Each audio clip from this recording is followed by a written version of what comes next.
AC bus के लिए आया है। मैं आदरणीय मुख्यमंत्री अनुरोध करता हूं कि आप 1 रुपए न खर्चा करते हुए पूरे प्रदेश में इलेक्ट्रिक बसेस को शुरू करने में मैं आपकी मदद करने के लिए तैयार हूँ। ऑर्डर दे दिया और उसके साथ साथ अभी इलेक्ट्रिक की स्कूटर, इलेक्ट्रिक की कार, अब मैं इलेक्ट्रिक का ट्रैक्टर और इलेक्ट्रिक का ट्रक भी लॉन्च करने जा रहा हूँ। और मुझे खुशी है कि इथेनॉल में भी बाम्बू से इथेनॉल यहाँ बन रहा है। मैं इथेनॉल को 2004 से उसका प्रचार करते रहा हूँ और इथेनॉल के कारण 40,000 करोड़ का हमारा इंपोर्ट बिल कम हुआ और ये किसान अन्नदाता नहीं ऊर्जादाता बन गए। मैं मुख्यमंत्री से अनुरोध करूँगा कि अभी मैंने इथेनॉल का फ्लेक्स इंजन लाया है। फ्लेक्स इंजन का मतलब टोयोटा की गाड़ी मेरे पास है जो 100% बायो इथेनॉल पर चलती है और 40% बिजली तैयार करती है। जब टोयोटा पूरी मॉडल ऐसे तैयार कर रही है, बाकी भी कर रहे हैं, तो इससे पेट्रोल का रेट 25 रुपये लीटर हो जाएगा। टीवीएस, हीरो और बजाज ने इथेनॉल की बाइक और स्कूटर तैयार की और ऑटो रिक्शा शुरू की है। मुझे बहुत खुशी है कि मैं मंत्री होने के नाते सबसे अच्छा काम अगर मेरा कोई हुआ था तो ये जो 1 करोड़ लोग आदमी को आदमी ढोने का काम करके साइकिल रिक्शा चलाते थे, तो मैंने मैकेनिक्स ड्रिवन ई रिक्शा लाया और आसाम में बड़ी प्रमाण पर सब जगह ई रिक्शा दिखता है, वो साइकिल रिक्शा या आदमी ढोने वाला रिक्शा नहीं दिखता। इससे मुझे व्यक्तिगत रूप से बहुत खुशी होती है। तो लगभग आज ये जो ई रिक्शा है इसके साथ ई ऑटो रिक्शा भी अब आया है, ई स्कूटर भी आया है और अभी छोटे छोटे 60-70 किलोमीटर में जाने वाले 400 स्टार्टअप शुरू हो गए जो इलेक्ट्रिक स्कूटर बना रहे हैं। तो ethanol, methanol, biodiesel, bio LNG, bio CNG और अभी माननीय मुख्यमंत्री जी से मैं अनुरोध करूंगा कि हमने अभी एक ऐसी टेक्नोलॉजी तैयार की कि ये जो रोड बनाने के लिए बिटुमिन लगता है, तो जो राइस स्ट्रॉ है परली, इससे हमने ट्रैक्टर मोल्डेड यूनिट बनाया CSR ने और सेंट्रल रिसर्च ऑर्गेनाइजेशन ने, और हम उसकी स्कीम लॉन्च करने जा रहे हैं कि हमारा बिटुमिन हमारा किसान तैयार करेगा तो हमारा इंपोर्ट भी बचेगा। और मैं खुद बिटुमिन अपने अपना राइस स्ट्रॉ से, परली से बायो CNG तैयार करता हूँ और देश का पहला मेरा ट्रैक्टर उस पर चलता है। और अभी परली से हमारे पानीपत में इंडियन ऑयल ने 1 लाख लीटर इथेनॉल और करीब 150 ton bio bitumen per day बना रहे हैं। और मुझे बहुत खुशी है कि ये बाम्बू जो है आसाम का, क्योंकि मैं MSME का मंत्री था, मैं बहुत पीछे पड़ा था और बाम्बू से बायो इथेनॉल का प्रोजेक्ट अभी जल्दी यहाँ शुरू हो रहा है। तो मुझे लगता है कि ये green fuel, green economy, ecology and environment को प्रोटेक्ट करेगी। और इसके अलावा आज मैं माता का दर्शन करने का मौका मिला तो मैंने मुख्यमंत्री जी को कहा कि एक अध्ययन करिए कि ये गुवाहाटी के पहाड़ को ऊपर से जोड़ा जा सकता है क्या। मैं 200 लोगों की डबल डेकर बस हवा में चलाने वाली एक योजना बंगलोर के लिए स्टडी कर रहा हूँ, तो 200 लोग ऊपर के ऊपर ही जाएंगे। तो ये गुवाहाटी का भी नेटवर्क अगर ऊपर के ऊपर होगा, पहाड़ से पहाड़, तो ये ट्रैफिक जाम काफ़ी कम हो सकता है। तो उसका सर्वे करें, जब भी ऐसी योजनाओं को अध्ययन करके वो भेजेंगे तो हमारे तरफ से हम उनको और मदद करेंगे। और आखिर में एक अनुरोध करूँगा कि अभी हमने गरीब लोगों से पैसा लेकर रोड बनाने का तय किया और पहले हमारा इनवीट, BOT, PPP, हाइब्रिड एन्युटी, अलग अलग मॉडल में हम काम करते हैं। तो अभी इनवीट का पहला बॉन्ड अभी 4-5 दिन पहले हमने निकाला था और मुझे बहुत खुशी है कि हमने छोटे लोग, कर्मचारी, कांस्टेबल, पत्रकार या रिटायर्ड हुए पेंशनर्स हैं, वो हमारे यहाँ इन्वेस्ट कर सकते हैं।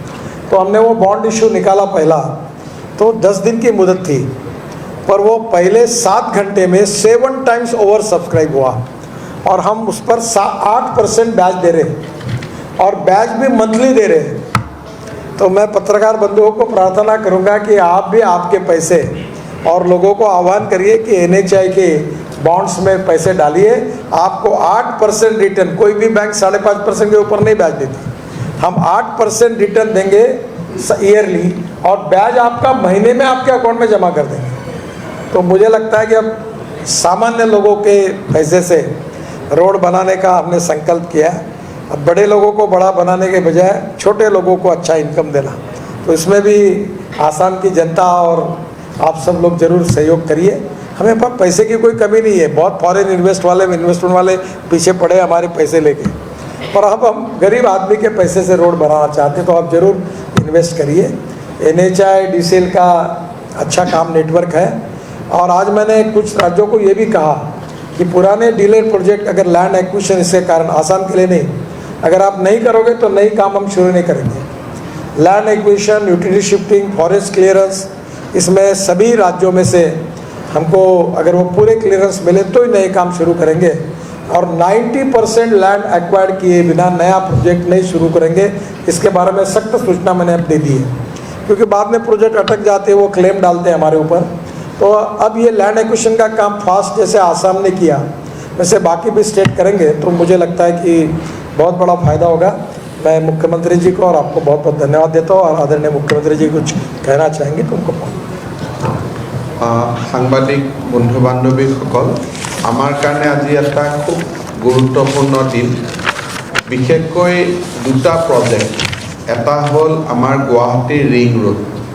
আমি যিটো ৰাস্তাৰ সন্মুখত আছোঁ সেই ৰাস্তাটোদি বাইহাটা চাৰিআলি, ডুমনি চকীৰ পৰা কুৰুৱাৰ পৰা নাৰেংগী, নাৰেংগীৰ পৰা যোৰাবাট, যোৰাবাটৰ পৰা খানাপাৰা, এই সমস্ত ৰিং ৰোড প্ৰকল্পটো আজি মাননীয় নীতিন গাডকাৰী ডাঙৰীয়াই অনুমোদন জনালে। আৰু মই ভাবোঁ যে এই গোটেই গুৱাহাটী মহানগৰীৰ সম্পূৰ্ণ প্ৰতিচ্ছবিখন সলনি কৰি দিব। আৰু তাৰ বাবে মই গাডকাৰী ডাঙৰীয়াক অসমবাসী ৰাইজৰ হৈ ধন্যবাদ আৰু অভিনন্দন জনাইছোঁ। আৰু এই প্ৰকল্পটোৰ ভিতৰতে নাৰেংগী কুৰুৱাৰ দলংখনো সন্নিৱিষ্ট হৈ থাকিব। DPR হৈ গ'ল। মই ভাবোঁ যে অহা 3, 4, 5 মাহৰ ভিতৰত গাডকাৰী ডাঙৰীয়াক আমি নিমন্ত্ৰণ জনাম ইয়াৰ আধাৰশিলা বা ভূমি পূজন কৰিবৰ বাবে। আমি বহুত দিনৰ পৰা এটা প্ৰকল্পৰ কামত লাগি আছিলোঁ, সেইটো হ'ল কাজিৰঙাৰ এলিভেটেড কৰিডৰ। 38 কিলোমিটাৰৰ প্ৰজেক্ট হ'ব, 6,700 crore DPR হৈছে। গাডকাৰী ডাঙৰীয়াই আমাক কিছু পৰামৰ্শ দিছে, নতুন এনফৰ্চমেণ্ট টেকন'লজি আহিছে, তাৰ ফলত স্পান আমি 120 মিটাৰলৈকে লৈ যাব পাৰিম। তাৰ পৰিপ্ৰেক্ষিতত হয়তো কষ্টৰ অলপ ইফাল সিফাল হ'ব পাৰে। এই দুটা আমাৰ কাৰণে খুব ডাঙৰ কথা আছিল। তৃতীয়, মাজুলীত দলং হৈছিলে, কিন্তু এতিয়া হাইৱে দি গোটেই দলঙৰ দুয়োপাৰ সংযোজিত কৰা যিটো প্ৰকল্প আছিলে, অকল দলং নহয় সমগ্ৰ পথছোৱাও আজি গাডকাৰী ডাঙৰীয়াই অনুমোদন দিছে। অহা কালি বা পৰহি আমি গোটেই প্ৰকল্পখিনি বহুত কেইখন ফ্লাইঅভাৰ দিছে, ৰহাৰ ওপৰত ফ্লাইঅভাৰ, বাইহাটা চাৰিআলিৰ ওপৰত ফ্লাইঅভাৰ, কঠীয়াতলিৰ ওপৰত ফ্লাইঅভাৰ, বহুত কেইখন প্ৰায় 10খন উৰণীয়া সেতু আজি তেখেতে অনুমোদন জনাইছে। মই তেখেতক অসমবাসী ৰাইজৰ হৈ ধন্যবাদ জনাইছোঁ। আৰু মই ভাবোঁ যে আমি ৰাজ্য চৰকাৰে আমি কৰিবলগীয়া কামবিলাক আমি কৰিম, যাতে সোনকালে এই প্ৰকল্পবোৰ আমি ভূমিষ্ঠ কৰিব পাৰোঁ। গুৱাহাটীবাসী ৰাইজৰ কাৰণে আৰু এটা ভাল খবৰ যে খানাপাৰাৰ পৰা আমি গুৱাহাটী বিমানবন্দৰলৈ এটা ৰোপৱে বনোৱাৰ পৰিকল্পনা কৰিছিলোঁ। সেই ৰোপৱেটোৰো আজি MOU স্বাক্ষৰ হ'ল অসম চৰকাৰ আৰু ভাৰত চৰকাৰৰ মাজত। এতিয়া ৰোপৱেটোৰ ওপৰত DPR বা নিৰ্মাণৰ কামো ভাৰত চৰকাৰে হাতত ল'ব। পৰ্যটনৰ ফালৰ পৰা বৰাক উপত্যকাৰ ভুৱন পাহাৰ, শোণিতপুৰ জিলাৰ অগ্নিগড় আদিতো ৰোপৱে বনাবৰ কাৰণে আমি আজি MOU কৰিছোঁ। কামাখ্যা মন্দিৰক লৈও গাডকাৰী ডাঙৰীয়াই কিছু পৰামৰ্শ দিছে, তাক আমি চাম। আৰু এটা গাডকাৰী ডাঙৰীয়াই পৰামৰ্শ দিছে যে যেতিয়া আমি এতিয়া ফ্লাইঅভাৰবোৰ বনাই আছোঁ, সেই ফ্লাইঅভাৰবোৰ ডাবল ডেকাৰ হ'ব লাগে, অৰ্থাৎ নাগপুৰত তেখেতে কৰিছে 200 ফ্লাইঅভাৰ হ'ব লাগে। আজি যেনেকুৱা আমি মালিগাঁৱত ফ্লাইঅভাৰ বনাইছোঁ তাতে 4 লেন, আৰু এটা যদি ওপৰত আমি আৰু এখন ফ্লাইঅভাৰ বনাই লওঁ, টোটেল 4+4 8 লেন হ'ব পাৰে। তেখেতে তেনেকুৱা টেকন'লজিকেল পৰামৰ্শ আমাক দিছে, এইবিলাকো আমি ডেফিনেটলি ব্যৱহাৰ কৰিম। মই নীতিন গাডকাৰী ডাঙৰীয়াক ধন্যবাদ জনাইছোঁ। আৰু আমাৰ এই গোটেই বিভাগটোৰ ৰাজ্যিক মন্ত্ৰী জেনেৰেল ডক্টৰ BK সিং ডাঙৰীয়াকো मैं धन्यवाद और कृतज्ञता जनाइছোঁ।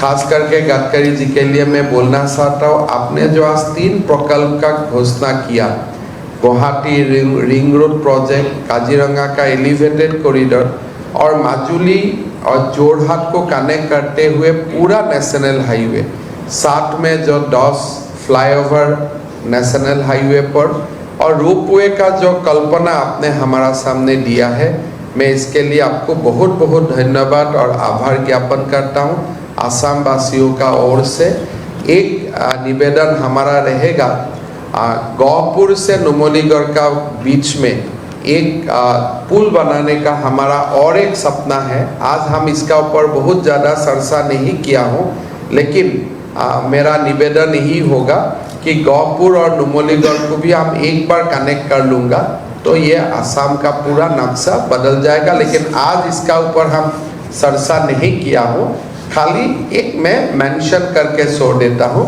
बाकी गडकरी जी खुद निर्णय करेगा।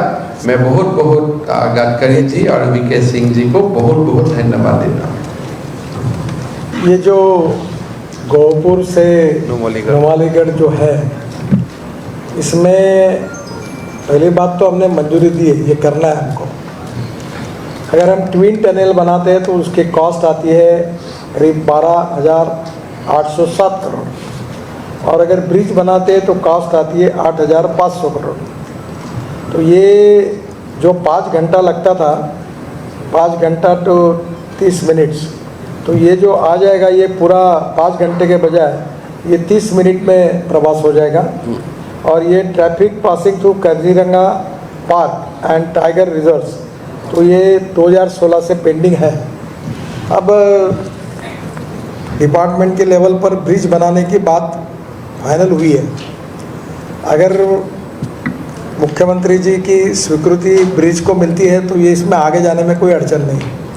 और अगर टनल बनाने की बात है तो फिर इसके लिए फिर एक बार फिर विचार करना होगा।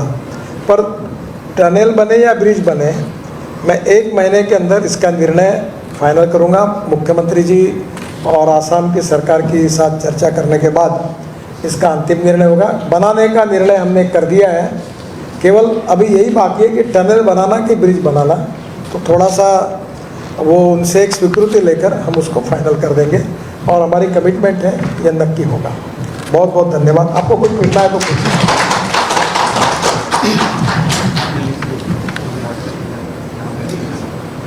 अगर किबा सुधिब আছে? हाँ, एक सवाल ये है, 50,000 करोड़ और टोटल जो 60,000 करोड़ का प्रोजेक्ट है 4 स्टेट का, इसका अभी के लिए कब तक कंप्लीशन है? 3 साल का? सर मेरा प्रयास यही होगा कि 2024 समाप्त होने के पहले काम आसाम को करीब 3 लाख करोड़ के इंफ्रास्ट्रक्चर को हम बनाएं। और बहुत पहले से तय किया था हमने, तो उस समय कुछ प्रोजेक्ट हमने किए थे, आइडेंटिफाई कुछ करने के थे। और आज जैसे मैंने कहा कि अभी तक तो 1 साल के बाद हम लोग 2 लाख करोड़ क्रॉस कर पाएंगे। अब धीरे धीरे कुछ लोगों का, कुछ रोड का 4 लेनिंग होगा, कुछ जगह फ्लाईओवर्स बनाएंगे। तो अब ब्रह्मपुत्रा पर ही मुझे याद है कि मैं मंत्री बनने के पहले कितने ब्रिजेस थे और हमारी मोदी जी के नेतृत्व में सरकार आने के बाद कितने हुए, और अभी फिर ये गुवाहाटी रिंग रोड का मंजूर कर रहे हैं। तो ओवरऑल नॉर्थ ईस्ट के डेवलपमेंट के लिए हमने प्रायोरिटी दी, आसाम को भी प्रायोरिटी दी है। और जैसा मैंने अभी कहा कि 12,000 करोड़ के टनल बनाना या 8,500 करोड़ का ब्रिज बनाना, यही केवल तय करना है। तो लगभग हम लोग ये बारे में काफ़ी कमिटेड है for the development of Assam and north east. और सभी राज्यों को यहाँ की सबसे बड़ी समस्या रोड की है। और मैं अक्सर बहुत बार ये बात कहता हूँ कि अमेरिकन प्रेसिडेंट जॉन केनेडी की, कि American roads are not good because America is rich, but America is rich because American roads are good. और आसाम के रोड अच्छे बनेंगे तो आसाम का भी बहुत विकास होगा। और माननीय मुख्यमंत्री जी के नेतृत्व में चौफेर विकास हो रहा है।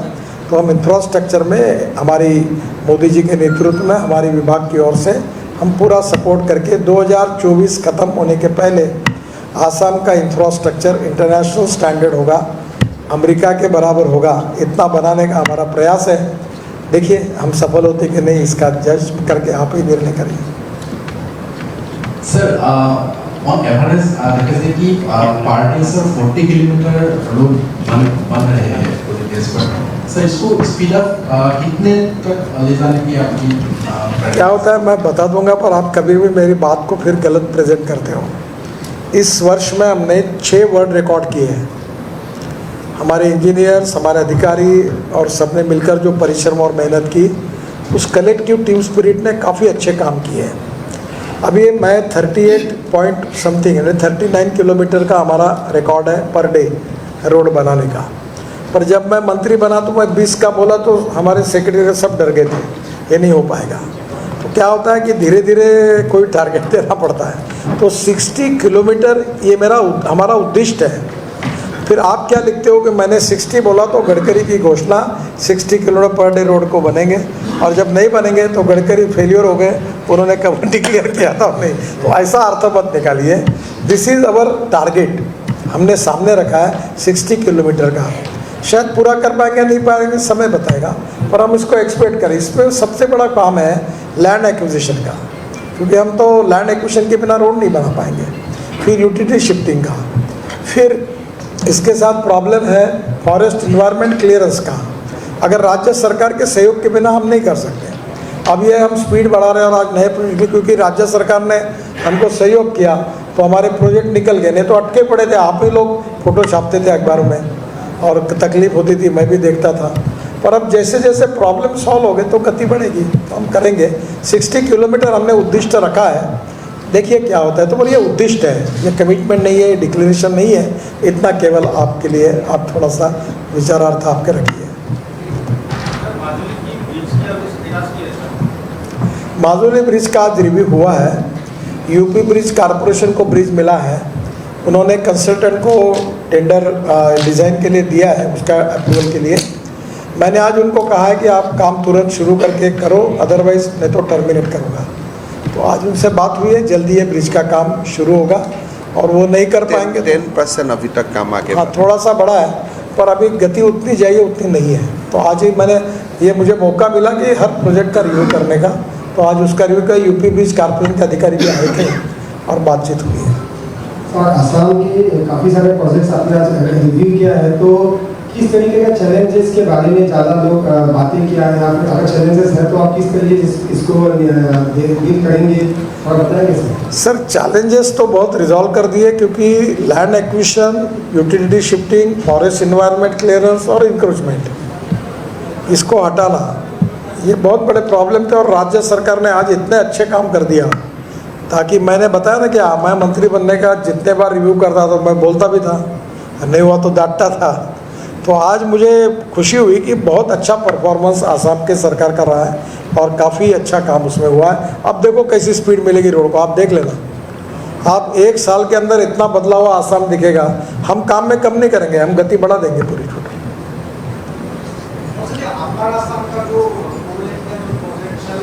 मनोरंजन ब्रह्मा, ये जो आपने रिव्यू किया था अपर असम का, उसका बारे में हाँ, और दिन से अटका पड़ा है, मतलब हाँ, आज उसके सबके रिव्यू हुए, कुछ वार्निंग दी, कुछ टर्मिनेट किया, कुछ हमने हमारे इंटरनल इसमें आज सबका रिव्यू किया। वो प्रोजेक्ट आया था सामने। There are some problems are related with the contractors, contractor problems related with the bankers, somewhere the liquidity is a problem, somewhere environment clearance, forest clearance, land acquisition delays, ये problem है। पर मैं अक्सर एक बात बताता हूँ कि प्रॉब्लम सब जगह होते हैं, पर there are some people who convert problems into opportunities, and there are some people who convert opportunities into the problems. So let us accept the problem and resolve the issues. आज मैं इसीलिए आज भी बैठा, कल भी बैठा हूँ, और राज्य सरकार के सहयोग से प्रॉब्लम को सुलझाकर हम आगे जाएंगे। सर, आपका प्रश्न पूरे हो गए तो बहुत बहुत धन्यवाद। आपका आभारी हूँ, मुख्यमंत्री जी को भी धन्यवाद।